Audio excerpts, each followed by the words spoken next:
Update na po tayo sa ginagawang APEC Summit meeting sa San Francisco, California na dinadaluhan ni Pangulong Bongbong Marcos. May unang balita live ang kasama nating si Mariz Umali. Mariz. Igan, pasado alas 3 ng hapon ngayon dito sa San Francisco sa California, Huwebes. At ngayon ngang ikalawang araw ng 30th APEC o Asia-Pacific Economic Cooperation Leaders Meeting ay nakatakdang makapulong ni Pangulong Bongbong Marcos anumang oras ngayon si Chinese President Xi Jinping sa sidelines ng APEC Summit. Mga hakbang para mapigilan ang pagtindi ng tensyon sa West Philippine Sea ang sentro ng diskusyon ng dalawang lider. Sabi ng Pangulo, ang fundamental mission dito ay mapanatili ang kapayapaan sa rehiyon sa tulong ng Philippine Coast Guard, AFP at ng buong pamahalaan. Narito ang pahayag ni Pangulong Marcos.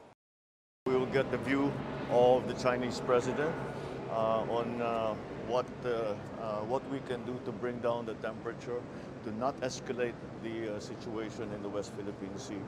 And we will put all of these together so as we'll be able to strategize for the near future on what the Philippines' role will be, or what is the proper Philippines role in the West Philippine Sea.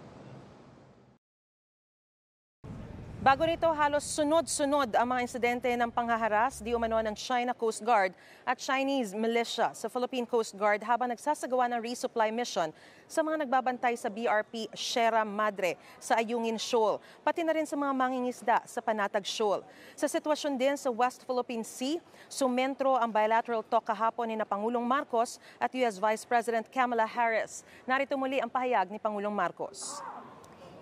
We had a meeting with Vice President Kamala Harris before the beginning of the APEC conference.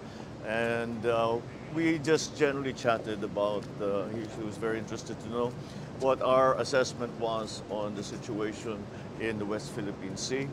And I just went through the narrative of what had happened in the past few months. And we tried to discuss some of the ways forward. Sa pagpupulong ng mga lider ng Pilipinas at Amerika, kanilang pinagtibay ang relasyon at alyansa ng dalawang bansa. Pinag-usapan ang pagpapalalim ng ugnayan sa seguridad at ekonomiya at binigyan diin ang pangakong paninindigan ang international rules and norms maging sa South China Sea.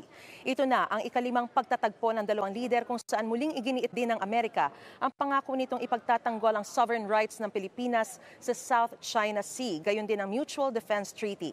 Kanina naman isinagawa ang tradisyonal na family photo ng APEC leaders. Dumalo rin si Pangulong Marcos sa APEC Leaders Informal Dialogue kung saan tinalakay ang sustainability, climate, and just energy transition. Samantala mga kapuso, ngayon ngang pasado alas 3 na ng hapon dito sa San Francisco sa California at pasado alas 7 naman ng umaga dyan sa Pilipinas ay nagpupulong na ang US APEC Business Coalition at ngayong araw din nakatakdang magpulong at magsimula ang APEC Advisory o APEC Business Advisory Council Dialogue kasama ang mga APEC leaders. Mga kapuso, para una ka sa mga balita, mag-subscribe sa GMA Integrated News sa YouTube. Sa mga kapuso abroad, subaybayan niyo po kami sa GMA Pinoy TV at sa www.gmanews.tv.